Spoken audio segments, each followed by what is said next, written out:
Hello everyone, welcome to gold med academy. എൻ്റെ പേര് ജോർലി. ഇന്നത്തെ നമ്മുടെ ടോപ്പിക് ആയിരിക്കും cultural care and cultural competence. So നിങ്ങൾക്ക് എൻക്ലക്സ് എടുക്കുന്ന സമയത്ത് നിങ്ങൾക്ക് പല പല കൾച്ചേഴ്സിനെ പറ്റി ക്വസ്റ്റ്യൻ കിട്ടിയെന്ന് വരും. ഓക്കെ, അല്ലെങ്കിൽ ഡയറക്റ്റ് ക്വസ്റ്റ്യൻ പോലും അല്ലെങ്കിലും അതിനെപ്പറ്റി ഒരു ഇൻഡയറക്റ്റ് ക്വസ്റ്റ്യൻ മാതിരി വന്നുവെന്നിരിക്കും.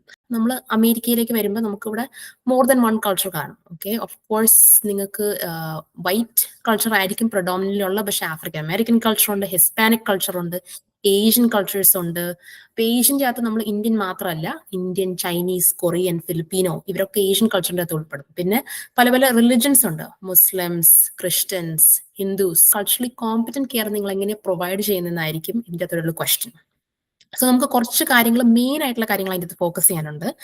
ആദ്യമാണ് നമ്മൾ ഇപ്പോൾ റിലിജിയന്റെ കാര്യം എടുക്കുവാണെങ്കിൽ മുസ്ലിംസ് ആവുമ്പോൾ നമുക്ക് അവർക്ക് ഡയറ്റിൽ ഓഫർ ചെയ്യാൻ പറ്റുന്ന ഫുഡ് എന്തായിരിക്കും? പോർക്ക് ഇല്ലാത്തതായിരിക്കും. So no pork products. So എനിക്ക് നമുക്ക് കൊടുക്കാൻ പാടില്ല. പിന്നെ നമുക്ക് ജൂയിഷ് റിലിജൻ ഉണ്ട്. ജൂയിഷ് റിലിജനെ പറ്റി നോക്കുമ്പോൾ കോഷർ ഫുഡ് ആയിരിക്കും നമ്മൾ അവർ ഓഫർ ചെയ്യുന്നത് ഡയറ്ററി അതിൽ. പിന്നെ ആണ് അവരുടെ റാബായി അല്ലെങ്കിൽ അവരുടെ സിനഗോഗിൽ നിന്നുള്ള പ്രീസ്റ്റ് ആയിരിക്കും മരിക്കാൻ പോണതിന് മുമ്പോ അല്ലെങ്കിൽ മരിക്കാൻ ഉള്ള ഒരു അവസ്ഥയാണെങ്കിൽ നമുക്കൊരു ഓപ്ഷൻ അവർക്ക് ഓഫർ ചെയ്യാം, റാബായി വന്ന് വിസിറ്റ് ചെയ്യുവാണ്.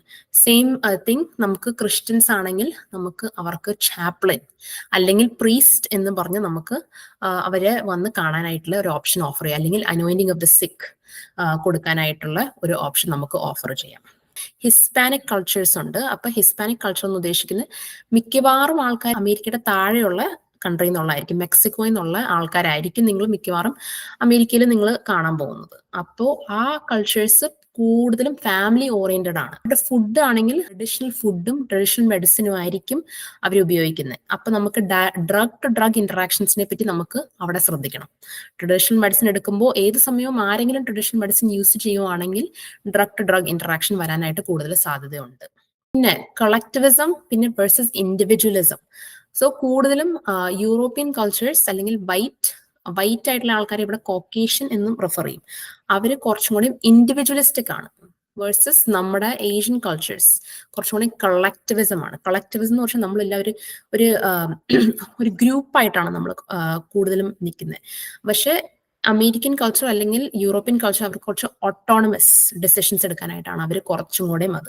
സോ സ്വന്തമായിട്ട് തീരുമാനങ്ങൾ എടുക്കുന്നു, അല്ലെങ്കിൽ ന്യൂക്ലിയർ ഫാമിലി ആണ് നമ്മൾ കൂടുതലും കാണുന്നത്. വേഴ്സസ് ഏഷ്യൻ കൾച്ചേഴ്സ് കുറച്ചും കൂടി ജോയിന്റ് ഫാമിലി, അങ്ങനെയായിരിക്കും തീരുമാനങ്ങൾ എടുക്കുന്നത്. അപ്പൊ ഒരു ഡിസിഷൻ എടുക്കേണ്ട വന്നു എന്ന് വിചാരിച്ചു ഒരു പേഷ്യന്റിനെ പറ്റി. സോ നമ്മൾ എങ്ങനെ അപ്രോച്ച് ചെയ്യും? ഓക്കെ, ഒരു ഏഷ്യൻ ഫാമിലി ആണെങ്കിൽ നമ്മൾ കുറച്ചും കൂടെ മനസ്സിലാക്കണം, ഒരു ഫാമിലി ഓറിയന്റഡ് അപ്രോച്ച് ആയിരിക്കും അവരുടെ. വേഴ്സസ് ഒരു കോക്കേഷ്യൻ അല്ലെങ്കിൽ ഒരു വൈറ്റ് ഫാമിലി ആണെങ്കിൽ അവര് കുറച്ചും കൂടെ ഇൻഡിവിജ്വലിസ്റ്റിക് അപ്രോച്ച് ആയിരിക്കും. അപ്പൊ അങ്ങനെയുള്ള കാര്യങ്ങൾ വരുമ്പോൾ നമുക്ക് POA ഉണ്ട്, പവർ ഓഫ് അറ്റോർണി, പിന്നെ DNR, ഡു നോട്ട് റെസസിറ്റേറ്റ്, CPR, അപ്പൊ ഫുൾ കോഡ്, അങ്ങനെയുള്ള കുറേ കാര്യങ്ങളുണ്ട്. അപ്പൊ നമ്മൾ അത് നമ്മുടെ അടുത്ത സെഷനിലായിരിക്കും സംസാരിക്കുന്നത്. നിങ്ങൾക്ക് എൻക്ലക്സ് RN റിവ്യൂ പ്രോഗ്രാംസ് നിങ്ങൾക്ക് റിവ്യൂ ചെയ്യാനായിട്ട് താല്പര്യമുണ്ടെങ്കിൽ ഇതൊരു 3 മാസത്തെ പ്രോഗ്രാമാണ്. നിങ്ങൾ ഫുൾ 3 മാസം ചെയ്ത് കഴിഞ്ഞാൽ നിങ്ങൾക്ക് ഒരു നല്ല കോംപ്രിഹെൻസീവ് ആയിട്ടുള്ള നല്ലൊരു റിവ്യൂ കിട്ടും. എൻക്ലക്സ് എടുക്കാനായിട്ട് കോൺഫിഡൻസ് കിട്ടും.